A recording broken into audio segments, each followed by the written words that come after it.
మా latest videos కోసం మా ఈ తెలుగు న్యూస్ ఛానల్ సబ్స్క్రైబ్ చేసి గంట సింబల్ యాక్టివేట్ చేసుకోండి. ఈ నెల 20వ తారీఖున దీపావళి అమావాస్య రాబోతుంది. ఈ అమావాస్య సోమవారంతో కూడా కూడుకొని వస్తుంది. అలా సోమవారం అమావాస్య కలిసి వస్తే దానిని సోమావతి అమావాస్య అని అంటారు. అలాగే ఈ అమావాస్య తిథి మంగళవారం రోజు కూడా ఉంది. అంటే మొత్తం 2 రోజుల పాటు అమావాస్య తిథి ఉంది కాబట్టి ఈ అమావాస్య చాలా పవర్ఫుల్. ఇంత శక్తివంతమైనటువంటి ఈ అమావాస్య రోజున కేవలం వేప చెట్టు దగ్గర ఇది ఒక్కటి పెట్టేస్తే చాలు, క్షణాల్లో మీకు ఉన్నటువంటి కష్టాలు దరిద్రాలు అన్నీ తొలగిపోతాయి. మీ సుడి తిరిగి లక్షలు కాదు కోట్లు వచ్చి పడతాయి. పట్టిందల్లా బంగారంలాగా మారుతుంది. అంత శక్తివంతంగా ఈ పరిహారం అనేది పనిచేస్తుంది. ఈ పరిహారాన్ని కొన్ని నియమాలతో చేయాల్సి ఉంటుంది. ఈ చిన్న పరిహారం చేస్తే 2 నిమిషాల్లో మీ దరిద్రం అంతా కూడా పోయి లక్షలు కాదు కోట్లు వచ్చి పడతాయి. ఇక మీకు తిరుగుండదు, తిరుగులేని రాజయోగం పడుతుంది. మరి ఇంతకీ ఈ దీపావళి అమావాస్య రోజు వేప చెట్టు మొదట్లో ఏం పడేయాలి అనే విషయాన్ని ఇప్పుడు మనం ఈ వీడియోలో వివరంగా తెలుసుకుందాము. ఫ్రెండ్స్, వీడియోని ఎక్కడా స్కిప్ చేయకుండా చివరి వరకు విని వీడియోకి ఒక లైక్ ఇచ్చి సపోర్ట్ చేయండి. వీడియోలోకి వెళ్లే ముందు కామెంట్ బాక్స్లో ఓం లక్ష్మీ నమో నమః అని కామెంట్ చేయండి. ఈ నెల 20వ తారీఖున అతి శక్తివంతమైనటువంటి దీపావళి అమావాస్య సోమవారంతో కూడుకుని వస్తుంది. ఇది ఎన్నో ఏళ్ల తర్వాత వస్తున్నటువంటి శక్తివంతమైన అమావాస్య. ఈ దీపావళి అమావాస్య రోజు కుక్క కనిపిస్తే ఆ కుక్కకు కొంచెం ఆహారం పెట్టండి. ముఖ్యంగా తీపిగా ఉండే ఆహారం పెడితే చాలా మంచిది. ఇలా లక్ష్మీదేవికి ఎంతో ఇష్టమైన ఈ అమావాస్య రోజు కుక్కకు తియ్యటి పదార్థాలని ఆహారంగా పెడితే మీకు ఉండే అనారోగ్య సమస్యలు పోతాయి, ఆరోగ్యం బాగుపడుతుంది. కనుక అనారోగ్య సమస్యలు ఉన్నవారు తప్పనిసరిగా ఈ అమావాస్య రోజు కుక్క కనిపిస్తే ఆ కుక్కకు ఆహారాన్ని పెట్టండి. తీపి పదార్థాలు కానీ అవి దొరకకపోతే వేరే ఏదో ఒక ఆహారాన్ని కానీ పెట్టండి. సమస్యల నుండి బయటపడండి. మామూలుగా అమావాస్య అంటే పరిహారాలకు పెట్టింది పేరు. అమావాస్య తిథుల్లో మనకున్నటువంటి చెడును తీసేసుకోవడానికి మనం ఎలాంటి పరిహారాలు చేసినా రిజల్ట్ అనేది కొన్ని క్షణాల్లోనే వస్తుంది. ఎందుకంటే అమావాస్య ఘడియలు, అమావాస్య పవర్ అనేది అంత శక్తివంతంగా ఉంటుంది. మామూలు రోజుల్లో మనం ఎన్ని పరిహారాలు చేసినప్పటికీ వాటికి రిజల్ట్ రావడానికి కొంచెం ఆలస్యం అవుతుంది. కానీ అమావాస్య రోజుల్లో చేసేటటువంటి పరిహారాలకు రిజల్ట్ కొన్ని క్షణాల్లోనే లేదా కొన్ని నిమిషాల్లోనే వెంటనే వచ్చేస్తుంది. అందులోనూ ఈ అమావాస్య అంటే లక్ష్మీదేవికి ఎంతో ప్రీతి. ఇలాంటి అమావాస్య రోజు చేసే ఈ పరిహారం వల్ల 100కి 1000% రిజల్ట్ అనేది ఖచ్చితంగా వస్తుంది. కాబట్టి ఇలా చేయండి. ఈ అమావాస్య రోజు వేప చెట్టు దగ్గర మీరు ఇది ఒక్కటి పడేయటం వల్ల మీ జీవితంలో ఉన్నటువంటి దోషాలు, సమస్యలు, అష్టదరిద్రాలు అన్నీ కూడా తొలగిపోయి ఆ లక్ష్మీదేవి యొక్క అనుగ్రహంతో అష్టైశ్వర్యాలు తప్పకుండా సిద్ధిస్తాయి. మనుషులన్నాక అందరూ ఒక్కొక్కరు ఒక్కొక్క సమస్యతో బాధపడుతూ ఉంటాము. ఇంటింటికి ఒక సమస్య, మనిషికి ఒక సమస్య ఉంటుంది. కొంతమంది బయటికి చెప్పుకుంటారు, కొంతమంది చెప్పుకోరు. ఎందుకంటే చెప్పుకోలేని సమస్యలు కూడా కొన్ని ఉంటాయి. బయటికి చెప్పుకుంటే ఎక్కడ చులకన అయిపోతాము, ఎక్కడ లోకువ అయిపోతాము, ఎక్కడ మన గురించి ఎగతాళిగా మాట్లాడుకుంటారో అని లోపలే దాచుకుంటారు. ఆ సమస్యల గురించి ఎవరితో షేర్ చేసుకోరు. అలాంటి సమస్యలన్నిటినీ కూడా వేప చెట్టు దగ్గర చేసే ఈ పరిహారంతో తీసేసుకోవచ్చు. వేప చెట్టు అనేది చాలా శక్తివంతమైనది. వేప చెట్టు కూడా దేవతా వృక్షమే. వేప చెట్టుకు అతేంద్రియ శక్తులు కూడా ఎక్కువ. వేప చెట్టును లక్ష్మీదేవి స్వరూపంగా కూడా భావిస్తూ ఉంటారు. అంటే అమ్మవారు అలాగే సీతాదేవి కూడా ఈ చెట్టులో కొలువై ఉంటారు. అంత శక్తివంతమైనది వేప చెట్టు. కాబట్టి వేప చెట్టు దగ్గర ఈ పరిహారం చేస్తే ఖచ్చితంగా కొన్ని నిమిషాల్లోనే మీ చెడును లాగేసుకుంటుంది. ఈ అమావాస్య రోజున నలుపు రంగు బట్టలు ఎట్టి పరిస్థితుల్లోనూ కూడా ధరించకూడదు. అంతేకాదు ఈరోజు మాంసాహారం అనేది ఎట్టి పరిస్థితుల్లోనూ కూడా వండటం కానీ తినటం కానీ చేయకూడదు. కోడిగుడ్డుతో సహా ఏదీ తినకూడదు. కోడిగుడ్డు కూడా నాన్ వెజ్తో సమానం. అలాగే ఈ అమావాస్య తిథి రోజు ఎవరికీ అప్పులు ఇవ్వకూడదు. అలాగే అప్పులు తీసుకోవటం వంటి పనులు కూడా చేయకూడదు. ఈ అమావాస్య రోజు అప్పులు ఇచ్చినా అప్పులు చేసినా ఆ అప్పులు ఎప్పటికీ తీరవు. అంతేకాదు ఈ అమావాస్య రోజు ఆడవారు గడప మీద కూర్చుని ఏడవటం లేదా గడప మీద కూర్చుని తల దువ్వుకోవటము, గడప మీద కూర్చొని అన్నం తినటము, గడప మీద కూర్చొని కబుర్లు చెప్పటము, గడప మీద తలపెట్టుకుని పడుకోవటం వంటి పనులు అస్సలు చేయకూడదు. దరిద్రం పడుతుంది. అలాగే ఈ అమావాస్య రోజు వంట నూనెను, ఎండు మిరపకాయలను కొని ఇంటికి తీసుకురాకూడదు. ఈ వస్తువులు కొని ఇంటికి తెస్తే లేనిపోని కష్టాలు వస్తాయి. అలాగే తప్పనిసరిగా వేప చెట్టు పరిహారం కూడా చేయండి. మీ ఇంటి దగ్గరలో ఉన్నటువంటి వేప చెట్టు లేదా కొంచెం దూరంగా ఉన్నటువంటి వేప చెట్టు దగ్గరికి వెళ్ళి పరిహారం చేసుకోండి. ఇది వరకు రోజుల్లో పల్లెటూర్లలో ఇంటింటికి ఒక్కొక్క వేప చెట్టు ఉండేది. పూర్వకాలంలో మన అమ్మమ్మల నాయనమ్మల ఇళ్లలో చూస్తే ప్రతి ఇంటి ముందు ఒక వేప చెట్టు ఉండేది. వేప చెట్టు ఉన్న ఇల్లు ఎంత ప్రశాంతంగా చల్లగా ఉంటుందంటే ఆ వాతావరణాన్ని మాటల్లో చెప్పలేం.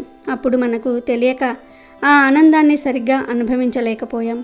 కానీ ఇప్పుడు నగరాల్లో ఇరుకిరుకు ఇళ్లలో 4 గోడల మధ్య జీవించే మనకు ఆ పచ్చదనం, ఆ స్వచ్ఛమైన గాలి ఎంత విలువైందో తెలుస్తుంది. వేప చెట్టు పచ్చదనం, ఆ చెట్టు ఇచ్చే ఆరోగ్యాన్ని, చల్లని గాలిని మనకు ఏ ఫ్యాన్లు, కూలర్లు, ఏసీలు కూడా ఇవ్వలేవు.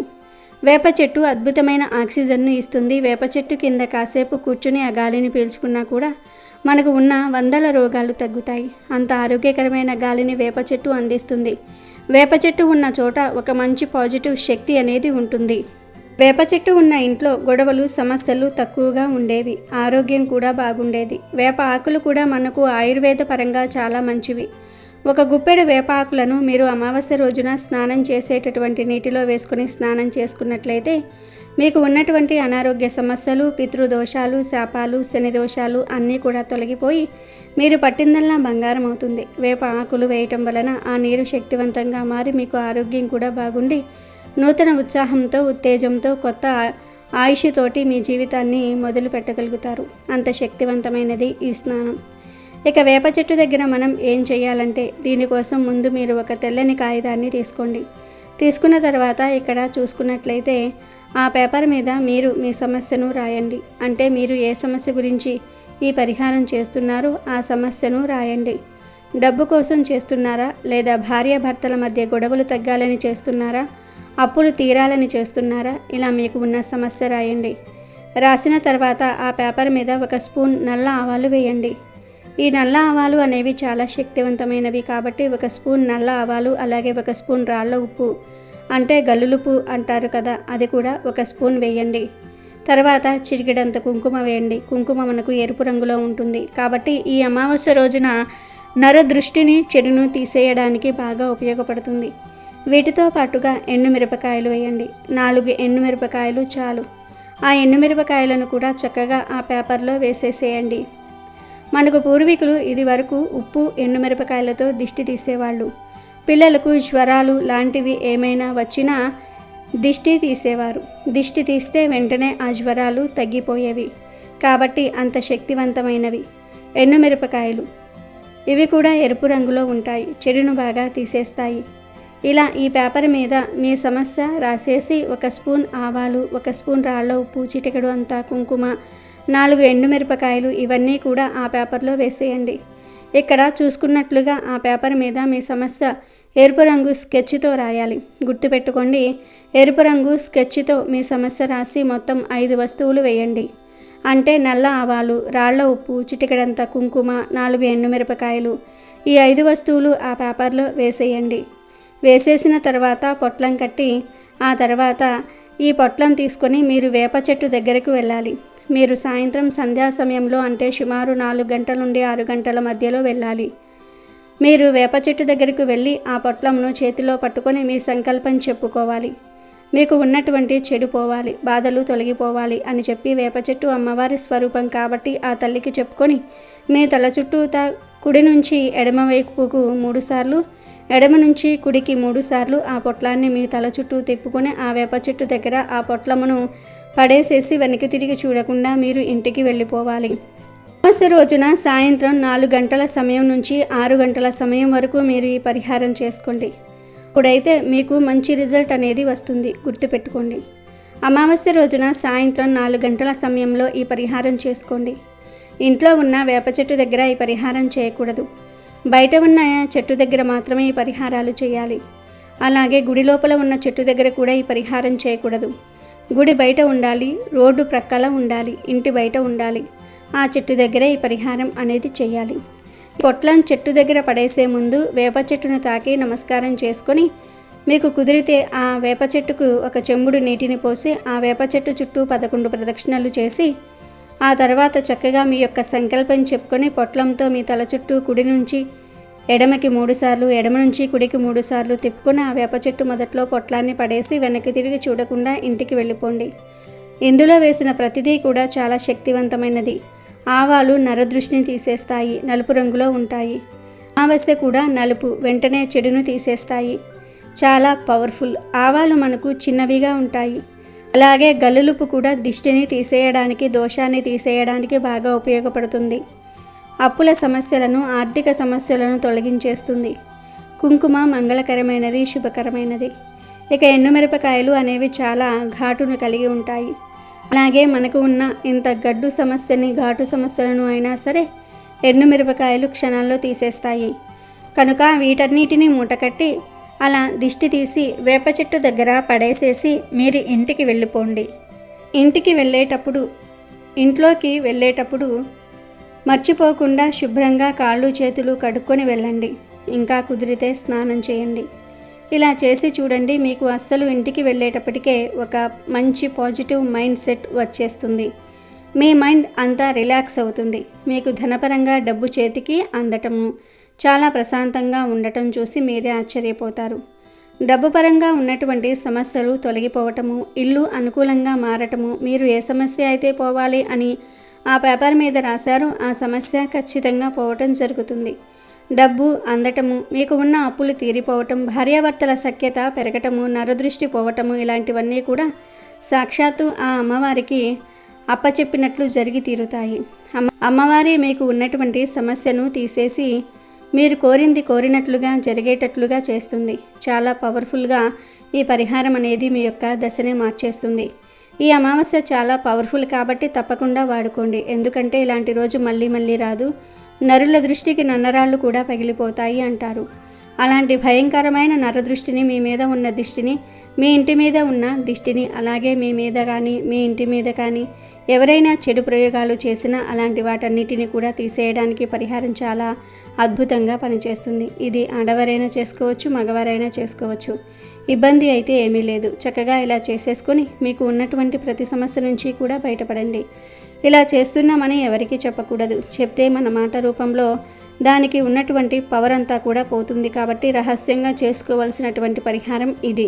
కనుక మీరు కూడా ఈ శక్తివంతమైన అమావాస్య రోజు వేప చెట్టు దగ్గర ఈ చిన్న సులభమైన పరిహారాన్ని చేసి మీ కష్టాలను, దరిద్రాలను తొలగించుకొని ఆనందంగా జీవించండి. అనగనగా భాగ్యనగరం అనే ఒక పెద్ద పట్టణానికి దూరంగా కొండల అంచున అమరావతి అనే ఒక చిన్న పల్లెటూరు ఉండేది. ఆ ఊరి చివర ఒక పాడుబడిన మర్రి చెట్టు ఉండేది. ఆ మర్రి చెట్టు తొర్రలో వివేకం అనే పేరుగల ఒక ముసలి గుడ్లగూబ ఎన్నో సంవత్సరాలుగా నివసిస్తూ ఉండేది. దానికి ఆ పేరు ఊరికే రాలేదు. అది పగలంతా నిద్రిస్తున్నట్లుగా కనిపించిన రాత్రిపూట మేల్కొని ఊరిలో జరిగే ప్రతి విషయాన్ని తన పెద్ద పెద్ద కళ్ళతో గమనిస్తూ ఎంతో జ్ఞానాన్ని సంపాదించుకుంది. ఆ గుడ్లగూబ సాక్షాత్తు లక్ష్మీదేవికి ఇష్టమైన వాహనమని, దాని చూపు పడిన చోట సిరి సంపదలు వెళ్లి విరుస్తాయని ఊరి పెద్దలు చెప్పుకునేవారు. ఆ మర్రి చెట్టుకు ఎదురుగా ఒక చిన్న పూరి గుడిసె ఉండేది. ఆ గుడిసెలో రామయ్య, సీతమ్మ అనే దంపతులు తమ ఒక్కగానొక కొడుకు బాలుతో కలిసి జీవించేవారు. రామయ్య చాలా కష్టపడి పనిచేసేవాడు. కానీ విధి వారిని వెక్కిరిస్తున్నట్లుగా వారి జీవితంలో పేదరికం అనే చీకటి తప్ప వెలుగు లేదు. వస్తే ఇల్లంతా కారిపోయేది. ఇంట్లో వండుకోవడానికి బియ్యం గింజలు కూడా ఉండేవి కావు. పండుగలు, పబ్బాలు వారికి ఒక కలలాంటివి. రాత్రిపూట వివేకం అనే ఆ గుడ్లగూబ మర్రి చెట్టు కొమ్మపై వాలి ఆ గుడిసె వైపు చూస్తూ ఉండేది. ఆ ఇంట్లో నుండి వచ్చే దీనమైన మాటలు, బాలు అనే ఆ పిల్లవాడు ఆకలితో ఏడుస్తున్న చప్పుడు దాని గుండెను పిండేసేవి. వారి నిజాయితీ, కష్టపడే తత్వం చూసి వారికి ఎలాగైనా సహాయం చేయాలని ఆ గుడ్లగూబ మనసులో అనుకునేది. అలా రోజులు గడుస్తూ ఉండగా దీపావళి పండుగ సమీపించింది. ఊరంతా కొత్త బట్టలతో, పిండి వంటల సువాసనలతో, దీపాల వెలుగులతో కలకలలాడుతోంది. కానీ రామయ్య గుడిసెలో మాత్రం ఎప్పటిలాగే చీకటి, నిశ్శబ్దం ఆవరించి ఉన్నాయి. దీపావళి అమావాస్య ముందు రోజు రాత్రి ఆ గుడ్లగూబ ఇక ఉండబట్టలేక మెల్లగా ఎగిరి వెళ్ళి రామయ్య గుడిసె వాకిట్లో వాలింది. దానిని చూసి రామయ్య, సీతమ్మ భయపడ్డారు. గుడ్లగూబ ఇంటి ముందు వాలితే అరిష్టం అని వారు విన్నారు. వారి భయాన్ని గ్రహించిన వివేకం మృదువైన స్వరంతో, భయపడకండి, నేను మీకు కీడు చేయడానికి రాలేదు. మేలు చేయడానికే వచ్చాను. నేను సాక్షాత్తు లక్ష్మీదేవి వాహనాన్ని. మీ పేదరికాన్ని, మీ మంచి మనసును ఎన్నో రోజులుగా గమనిస్తున్నాను అని పలికింది. ఆ మాటలకు రామయ్య, సీతమ్మ ఆశ్చర్యపోయారు. నాయనా రామయ్య, రేపు దీపావళి అమావాస్య. ఆ రోజు రాత్రి లక్ష్మీదేవి భూలోక సంచారానికి వస్తుంది. ఏ ఇల్లు అయితే దీపాలతో ప్రకాశవంతంగా ఆహ్వానం పలుకుతున్నట్లుగా ఉంటుందో ఆ ఇంట్లోకి ఆ తల్లి అడుగు పెడుతుంది. మీ కష్టాలు తీరాలంటే రేపు రాత్రి మీ ఇంటిని దీపాలతో అలంకరించండి. మీ ఇంటి ముందు కనీసం ఒక్క దీపమైనా వెలిగించండి. ఆ వెలుగును చూసి లక్ష్మీదేవి మీ ఇంటికి తప్పక వస్తుంది. మీ దరిద్రం తొలగిపోతుంది అని చెప్పింది. ఆ మాటలు విన్న సీతమ్మ కళ్ళల్లో నీళ్లు తిరిగాయి. స్వామి, మీరు చెప్పింది నిజమే కావచ్చు, కానీ కనీసం ఒక్క దీపం వెలిగించడానికి కావలసిన నూనె కొనడానికి కూడా మా దగ్గర ఒక్క పైసా కూడా లేదు. పిండి వంటలు దేవుడెరుగు, కనీసం కడుపు నిండా తిని ఎన్ని రోజులయ్యిందో, అలాంటిది మేము దీపాలు ఎలా వెలిగించగలం అని తన ఆవేదనను వెళ్ళగక్కింది. వారి నిస్సహాయతను చూసి గుడ్లగూబ మనసు చివుక్కుమంది. సరే, మీ కర్మకు మిమ్మల్ని వదిలేస్తున్నాను అని చెప్పి మౌనంగా అక్కడి నుండి ఎగిరిపోయి మర్రి చెట్టుపై వాలింది. మరుసటి రోజు దీపావళి అమావాస్య రానే వచ్చింది. ఊరంతా దీపాల వెలుగులతో స్వర్గంలా మెరిసిపోతుంది. కానీ రామయ్య గుడిసె మాత్రం చీకటిలో మునిగిపోయి ఒక అనాథలా కనిపించింది. లోపల రామయ్య, సీతమ్మ తమ అదృష్టాన్ని నిందించుకుంటూ ఆకలితో ఉన్న తమ పిల్లవాడిని చూసి కన్నీరు మిన్నీరవుతున్నారు. ఆ దృశ్యాన్ని చూసిన వివేకానికి చాలా బాధ కలిగింది. వీరిని ఇలా వదిలివేయకూడదు, నేనే వీరికి సహాయం చేయాలి అని నిశ్చయించుకుంది. వెంటనే అది తన ప్రయాణాన్ని మొదలుపెట్టింది. ముందుగా ఊరి చివర ఉన్న కుమ్మరి ఇంటి దగ్గరకు వెళ్ళి పగిలిపోయి పడివేసిన ఒక చిన్న మట్టి ప్రమిదను తన ముక్కుతో కరుచుకుని తీసుకువచ్చింది. ఆ తర్వాత గుడిలో అర్చకుడు వెలిగించి కింద పడేసిన పాత వత్తిని వెతికి పట్టుకొచ్చింది. ఇక నూనె ఎలా అని ఆలోచిస్తూ ఉండగా దానికి గుడిలో అఖండ దీపం గుర్తొచ్చింది. మెల్లగా గుడిలోనికి ప్రవేశించి ఎవరూ చూడకుండా ఆ అఖండ దీపంలోని నూనెను తన ముక్కుతో ఒక చుక్క తీసుకుని ఎంతో జాగ్రత్తగా కింద పడకుండా తీసుకువచ్చి ఆ ప్రమిదలో వేసింది. ఇక నిప్పు కోసం ఊరి చివర ఒక ఇంట్లో పిల్లలు కాలుస్తున్న కాకర పువ్వొత్తి నుండి రాలిన ఒక చిన్న నిప్పు రవ్వను తన కాళ్ళతో పట్టుకుని ఎంతో సాహసంతో తీసుకువచ్చి ఆ వత్తిని వెలిగించింది. ఆ ఒక్క దీపం ఆ చీకటి అమావాస్య రాత్రి ఆ పేద గుడిసె ముందు మినుకు మినుకుమంటూ వెలగటం మొదలుపెట్టింది. ఆ వెలుగు చిన్నదే అయినా అందులో ఆ గుడ్లగూబ పడిన కష్టం, దాని నిస్వార్థమైన ప్రేమ దాగి ఉన్నాయి. సరిగ్గా అదే సమయానికి పుష్పక విమానంలో భూలోకానికి వచ్చిన లక్ష్మీదేవి ఊరంతా తిరుగుతూ దీపకాంతులతో నిండిన ఇళ్లను చూసి ఆనందించింది. కానీ ఆమె దృష్టి ఊరి చివర మినుకు మినుకుమంటున్న ఆ ఒంటరి దీపంపై పడింది. మిగతా దీపాలన్నీ ఆడంబరంగా పోటీ పడి వెలుగుతూ ఉంటే ఆ దీపం మాత్రం ఎంతో దీనంగా ఆశగా వెలుగుతోంది. ఆ వెలుగులో ఉన్న ఆర్తిని, ఒక జీవి పడిన తపనను ఆ తల్లి గ్రహించింది. వెంటనే తన విమానాన్ని అటువైపు మళ్లించి ఆ గుడిసె ముందు వాలింది. ఆ తల్లి అడుగుపెట్టిన మరుక్షణమే ఆ పూరి గుడిసె ఒక పెద్ద భవంతిగా మారిపోయింది. లోపల ఉన్న పాత కుండలన్నీ బంగారు వెండి నాణేలతో నిండిపోయాయి. వారి వంటిపై ఉన్న చిరిగిన బట్టల స్థానంలో పట్టు వస్త్రాలు ప్రత్యక్షమయ్యాయి. రామయ్య, సీతమ్మ, బాలు ఆశ్చర్యంతో, ఆనందంతో మాటలు రాక ఆ లక్ష్మీదేవి పాదాలపై పడి నమస్కరించారు. ఆ తల్లి వారిని చిరునవ్వుతో ఆశీర్వదించి, మీ ఇంటి ముందు వెలిగిన ఆ ఒంటరి దీపంలోని నిజాయితీ నన్ను ఇక్కడికి తీసుకువచ్చింది. ఈ సిరి సంపదలను సద్వినియోగం చేసుకోండి అని చెప్పి అంతర్ధానమైంది. ఆ రాత్రికి రాత్రే రామయ్య ఆ ఊరిలోనే అత్యంత ధనవంతుడిగా మారిపోయాడు. ధనం వచ్చిన కొత్తలో అంతా బాగానే ఉంది. రామయ్య పేదలకు దాన ధర్మాలు చేసేవాడు. గుడికి ఎన్నో కానుకలు సమర్పించేవాడు. కానీ నెమ్మదిగా ధనం తెచ్చిపెట్టే గర్వం వారి తలకెక్కింది. రామయ్య తనను తాను పెద్ద వ్యాపారిగా భావించుకుంటూ పేదలను చులకనగా చూడటం మొదలుపెట్టాడు. సీతమ్మ వంటి నిండా నగలు వేసుకొని తనకంటే తక్కువ స్థాయి వారిని చూసి నవ్వేది. ఆ మర్రి చెట్టుపై ఉన్న గుడ్లగూబను చూసి, ఛీ, ఈ అరిష్టపు పక్షిని ఇక్కడి నుండి తరిమి కొట్టండి అని పనివాళ్లతో చెప్పేవారు. వారి ప్రవర్తనను చూసి వివేకం మౌనంగా బాధపడేది. కాలం గడిచింది. మళ్ళీ దీపావళి వచ్చింది. ఈసారి రామయ్య తన ఇంటిని లక్షలాది దీపాలతో, విద్యుత్ దీపాలతో అలంకరించాడు. పెద్ద ఎత్తున విందు ఏర్పాటు చేసి ఊరిలోని పెద్దవాళ్ళందరినీ పిలిచాడు. కానీ ఆ దీపాల వెలుగులో, ఆ ఆడంబరంలో భక్తి లేదు, ప్రేమ లేదు. కేవలం తన గొప్పను ప్రదర్శించుకోవాలనే అహంకారం మాత్రమే ఉంది. ఆ రోజు ఎప్పటిలాగే లక్ష్మీదేవి భూలోకానికి వచ్చింది. రామయ్య ఇంటి ముందు ఉన్న లక్షలాది దీపాల వెలుగును చూసింది. కానీ ఆ వెలుగులో ఆమెకు ఎక్కడా ఆత్మ కనిపించలేదు. కేవలం గర్వం అనే పొగ మాత్రమే కనిపించింది. ఆ తల్లి మౌనంగా ఆ ఇంటిని దాటి వెళ్ళిపోయింది. ఆమె అనుగ్రహం లేని కారణంగా ఆ రోజు నుండే రామయ్యకు కష్టాలు మొదలయ్యాయి. అతను పెట్టిన వ్యాపారాలన్నీ నష్టపోయాయి. ఇంట్లో ఉన్న బంగారం దొంగల పాలైంది. అనవసరమైన ఖర్చులతో ఆస్తులన్నీ కరిగిపోయాయి. సరిగ్గా సంవత్సరం తిరిగేసరికి మళ్ళీ వచ్చే దీపావళి నాటికి ఆ పెద్ద భవంతి అమ్ముడుపోయి వారు మళ్ళీ అదే పూరే గుడిసెలోనికి, అదే పేదరికంలోనికి వచ్చి చేరారు. ఆ దీపావళి అమావాస్య రాత్రి గుడిసెలో రామయ్య, సీతమ్మ, బాలు మళ్ళీ కన్నీళ్లతో తమ తలరాతను నిందించుకుంటున్నారు. సరిగ్గా అప్పుడు ఆ గుడ్లగూబ వివేకం మళ్ళీ వారి గుడిసె ముందు వాలింది. ఈసారి వారు భయపడలేదు, సిగ్గుతో తల వంచుకున్నారు. అప్పుడు వివేకం గంభీరమైన స్వరంతో ఇలా పలికింది, రామయ్య, చూశావా గర్వం ఎంతటి అనర్థాన్ని తెచ్చిపెట్టిందో. లక్ష్మీదేవి అంటే కేవలం ధనం కాదు, ఆమె అష్టలక్ష్మి, ధైర్యలక్ష్మి, విద్యాలక్ష్మి, ధాన్యలక్ష్మి, సంతానలక్ష్మి, ఇలా ఎన్నో రూపాలు. మీరు కేవలం ధనాన్ని పట్టుకొని మిగిలిన అన్నిటినీ వదిలేశారు. ధనం వచ్చినప్పుడు వినయం ఉండాలి, దానగుణం ఉండాలి, దైవభక్తి ఉండాలి. ఇవేమీ లేకుండా కేవలం గర్వాన్ని పెంచుకుంటే ఆ తల్లి మీ ఇంట్లో ఎలా ఉంటుంది? చీకటి ఉన్న చోట వెలుగు ఉండదు. అలాగే గర్వం అనే చీకటి ఉన్న చోట లక్ష్మీదేవి అనే వెలుగు నిలవదు. గత సంవత్సరం మీరు దీపం వెలిగించకపోయినా మీలోని నిస్సహాయతను, ఆర్తిని చూసి నేనే దీపం వెలిగించి ఆ తల్లిని ఆహ్వానించాను. కానీ ఈ సంవత్సరం 1,00,000 దీపాలు వెలిగించినా మీలోని అహంకారాన్ని చూసి ఆ తల్లి దూరంగా వెళ్ళిపోయింది. దీపం అంటే కేవలం నూనె వత్తి కాదు, అది మనలోని అజ్ఞానం అనే చీకటిని తొలగించి జ్ఞానం అనే వెలుగుని నింపే ఒక ప్రతీక. ఆ సత్యాన్ని మీరు మర్చిపోయారు అని ఆ గుడ్లగూబ మాటలు వారికి తూటాల్లా తగిలాయి. వారికి జ్ఞానోదయం కలిగింది. తమ తప్పుని తెలుసుకొని ఆ గుడ్లగూబ కాళ్లపై పడి క్షమించమని వేడుకున్నారు. ఇప్పుడు మాకు తెలిసొచ్చింది స్వామి, నిజమైన సంపద ధనం కాదు, మంచి గుణమని.